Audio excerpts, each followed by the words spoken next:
আসসালামু আলাইকুম। আলহামদুলিল্লাহ, কোরবানির পরেই আমাদের খামারে আরও একটি গাভী এবং বাছুর যুক্ত হলো, অর্থাৎ আমরা আরও একটি গাভী এবং বাছুর কিনে নিয়ে আসছি আজকে। মূলত আজকের এই ভিডিওতে যে গাভী এবং বাছুরটা আপনারা দেখতে পাচ্ছেন, এইটা আপনারা এর আগেও আরেকটা ভিডিওতে দেখেছেন। সেইটা হচ্ছে, আপনারা জানেন আমার এক নানা আছে মূলত, এবং ওই নানার হচ্ছে এই গরুটা। নানা অনেক শখ করে গরুটা পালতেন, কিন্তু এই গরু পালার কারণে তারা এখন আর বাড়ি থেকে বের হইতে পারেন না, যে কারণে তারা এই গরুটাকে আর পালবেন না। তো আমাদের কাছে এটা তারা বিক্রি করে দিয়েছেন। তো আমরা মূলত গতকালকে রাত্রে এই গাভীটা আনতে যাওয়ার কথা ছিল, কিন্তু ব্যস্ততার কারণে আমরা যেতে পারিনি।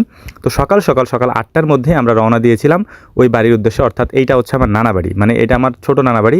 আমার নানারা 3 ভাই, উনি হচ্ছেন সবার ছোট। তো মূলত আমরা এখানে চলে আসছি। আর রাজীব ভাইকে গতকালকে রাত্রে আমি ফোন দিয়ে বলে দিয়েছিলাম, ভাই সকালবেলা গাড়ি পাঠাই দেন। তো ভাই সকাল সকাল গাড়ি পাঠাই দিয়েছে, আমাদের একটু লেট হয়েছে যাইতে।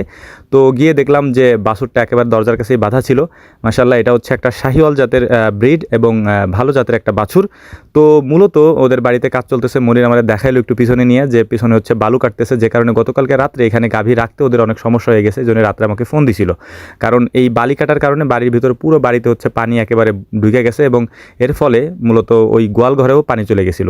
তো এই গাভীটা আমরা কত টাকা দিয়ে কিনছি এটা আপনাদেরকে বলবো ইনশাআল্লাহ। তার আগে গাভীটাকে আপনারা দেখবেন, তারপরে হচ্ছে আমি বলার চেষ্টা করব কত টাকা দিয়ে গাভীটা আনছি এবং কতটুকু দুধ এই গাভীতে হয়। তো মূলত গাভীটাকে আমরা এখন বের করে নিব। তার আগে এখানে কয়েকটা আম হয়েছিল, মনিরা আমরা মিলে কয়েকটা আম পারলাম এখান থেকে। তো এটা আমি আবারও বলছি, এটা হচ্ছে আমার নানা বাড়ি। নানা বাড়ি বলতে আমার নানারা 3 ভাই। আমার নানা বাড়ি তো মেন নানা বাড়ি যেটা, সেটা তো আপনাদের অনেক ভিডিওতে দেখাইছি। এবং এটা হচ্ছে, উনি হচ্ছেন আমার ছোট নানা। আর যে গরু খুলতেছে হচ্ছে ওর ভাইগনা, আমি আমার মামাও। তো মূলত অনেক ভিডিওতে ওকেও দেখা যায়। তো এই গাভীটাই মূলত হচ্ছে আমরা কিনে নিছি। আর আগে এই একটা ভিডিওতে এই গাভীটা আপনাদেরকে দেখাইছিলাম, যেহেতু এরা হচ্ছে খুব শৌখিন মানুষ, শখ করে গাভীটা পালছিল। কিন্তু এখন গাভী পালার কারণে ওনারা কোথাও বেরোইতে পারে না, মানে বেরোইতে পারে না, কোথাও বেড়াইতে যাইতে পারে না, মেয়ের বাড়িতে যাইতে পারে না, বাপের বাড়িতে যাইতে পারে না, কোথাওই যাইতে পারে না।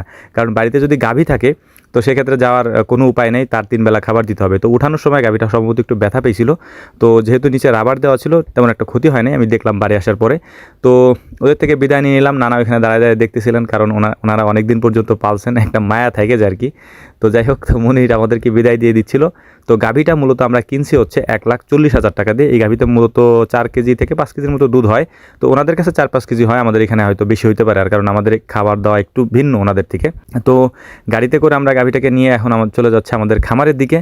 এবং আমি আবারও বলছি, গাভীটার দাম ছিল 1,40,000 টাকা, এবং এটার সাথে একটা শাহিওয়াল জাতের ভালো জাতের একটা ব্রিড আছে, মানে একটা বাছুর আছে, এবং যেটার বয়স এখন প্রায় 3 মাসের মতো। তো মাশাআল্লাহ, বাছুরটা অনেক সুন্দর। এবং এইটা একটা দেশি গাভী, মানে দেশি গাভীতে 4-5 কেজি দুধ হয়, একটা বিশাল ব্যাপার।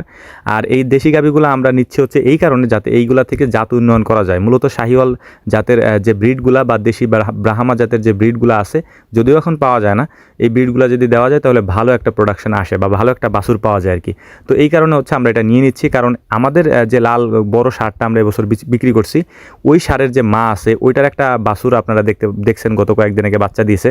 তো ওইটা দেশি গরু না, ওইটা হচ্ছে ফ্রিজিয়ান ক্রস। তো মাশাআল্লাহ, ওইটাতে ভালো ভালো মানে ব্রিড আমরা পাই বা বাচ্চা আমরা পাই।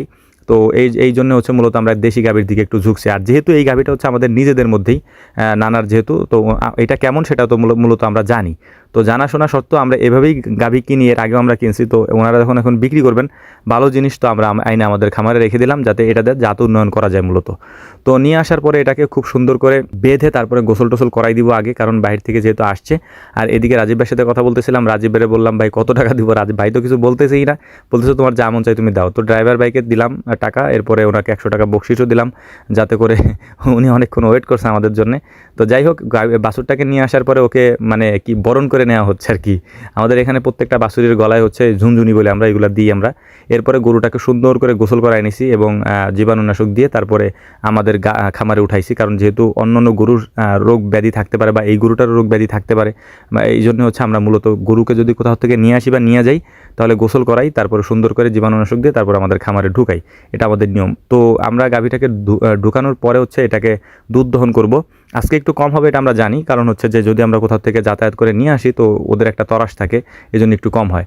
তো এখন এখানে গাভীটা বাঁধার কারণে একটা সমস্যা হবে, সেটা হচ্ছে এখানে যেহেতু সব ষাঁড় গরু, একটা প্রবলেম হবে, ওই প্রবলেমের সলভ আমরা কয়েকদিন পরে করবো ইনশাল্লাহ, তখন আপনাদেরকে দেখানোর চেষ্টা করব।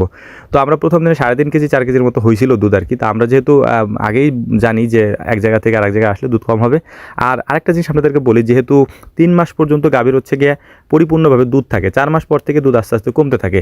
তো আমরা এমন একটা সময় আনছি যখন আস্তে আস্তে দুধ কমতে থাকবে, বাট এটা ফ্যাক্ট না, কারণ আমাদের এখানে একটা বাছুর আলহামদুলিল্লাহ আছে এবং গাভীটা আছে। আর মূলত যেহেতু নিজেদের লোক, মানে একেবারে পরিচিত মানুষ, তাদের থেকে নিয়ে আসছে, আমরা জানি এটা, আর তারাও জানে। তো এই কারণেই হচ্ছে আলহামদুলিল্লাহ আমাদের একটা আত্মবিশ্বাস ছিল। তো আমাদের জন্য দোয়া করবেন। আসসালামু আলাইকুম ওয়া রাহমাতুল্লাহ।